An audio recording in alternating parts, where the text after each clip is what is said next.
yan sa kanya, talagang yung mali ko yung napupunan niya. Karamihan sa mga tao. Oo nga, pre. Diba? Kasi nasanay kayo sa matino yung ginagawa, mabuting ginagawa, pero pag sumablay na yung isang tao, wala na, uhusgahan nyo na. Paano mo yung taas ng expectation nila? Tapos pag hindi mo na-meet yun, wala ka na. Sablay ka na sa kanila. Kahit ano pang gawin mong kabutihan, once na pumalpak ka, once na magkamali ka, uhusgahan ka na nila.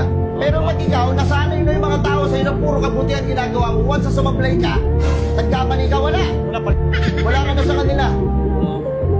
Diba? Kung husgahan ka nila, ganun-ganun na lang.